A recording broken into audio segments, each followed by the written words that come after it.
Gracias pues, hermanas y hermanos, por su presencia, con las experiencias que van a compartir con nosotros para decidir cuáles son los mejores caminos para llevar adelante la autonomía y la libre determinación de nuestros pueblos.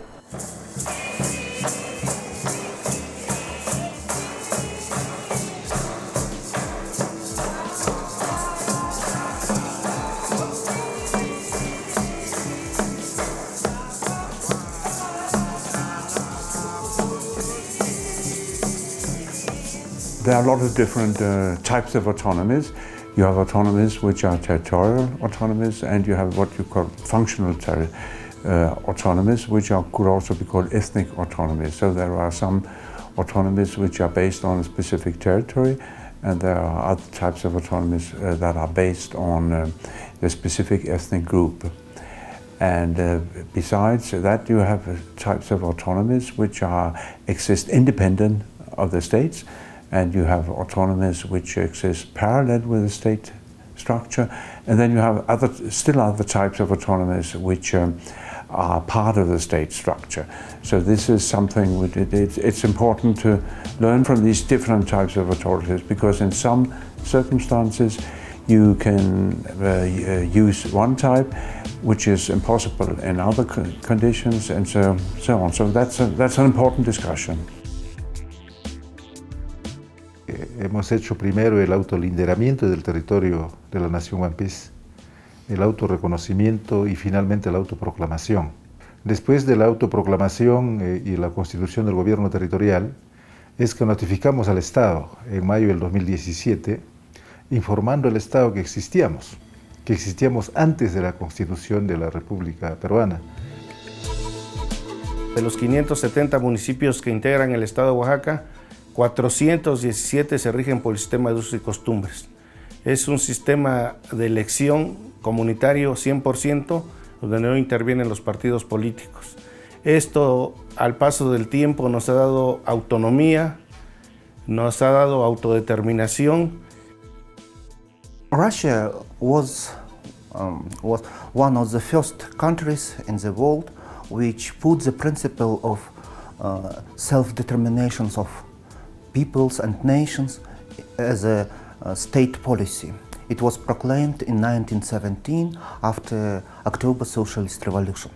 Our Republic Sakha-Yakutia, received the status as an autonomous republic in 1922. But you know that the policy, internal policy of Russia, every time change by this history time.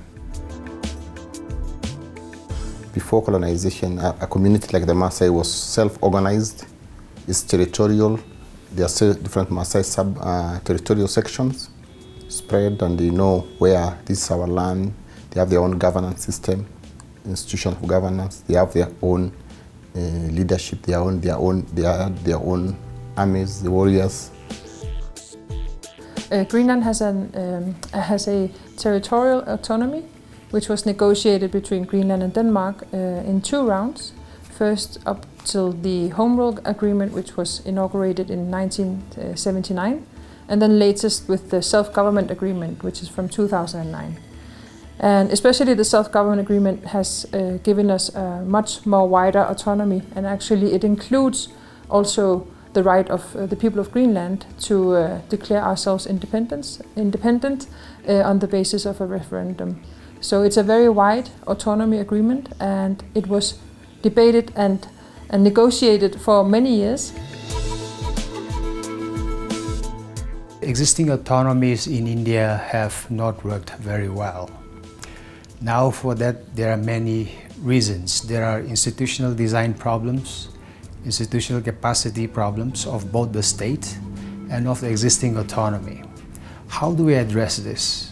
This is a very crucial and deep question that challenges all of us. I think there's a major contradiction between the objectives, the philosophies and worldviews of that nation states promote. It contradicts the values and the worldviews and the cultures that indigenous peoples would like to perpetuate. No, so that's the first challenge. How do you match that? Las comunidades indígenas han venido sustancialmente padeciendo violaciones a sus derechos fundamentales. Uno de los más sentidos es la violación al derecho territorial. Esta presencia de actividades extractivas en el territorio One Piece son desafíos grandes, porque el Estado siempre va a pretender implementar estas actividades en pos de generar mayor presupuesto para el Estado. There is strongly impact for our culture, for our language, for mind of our younger generations. Estamos viviendo un riesgo bastante latente, ¿no?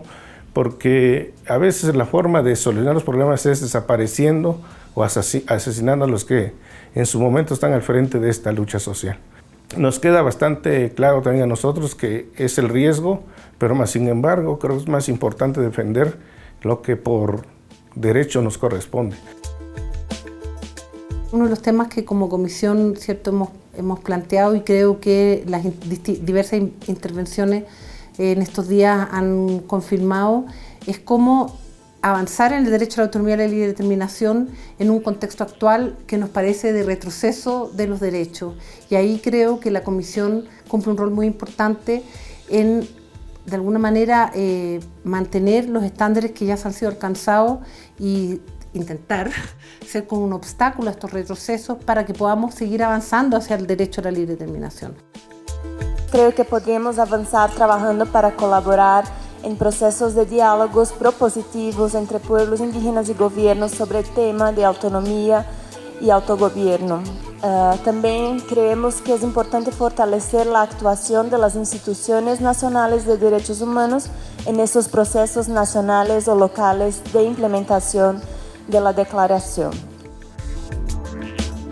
We can take up the issue in the form of trying to have put pressure on governments. We can have specific meetings focusing on autonomy or urge indigenous peoples to discuss these issues. We have no force to implement autonomy anywhere, but the important thing is try and continue to one, try government to take up the issue, two, to have indigenous peoples consider what type of autonomy is it that they really want, what is realistic in their specific conditions, and how can they do it. I think that the seminar was excellent because it afforded indigenous peoples from diverse regions of the world to come together and talk about the substance, the content of self-determination and autonomy and self-government and what it means to their people, their communities, their nations. So it was a really important opportunity to exchange views. There is opportunity. We hope that through the dialogue, because indigenous peoples, we always believe on coexistence.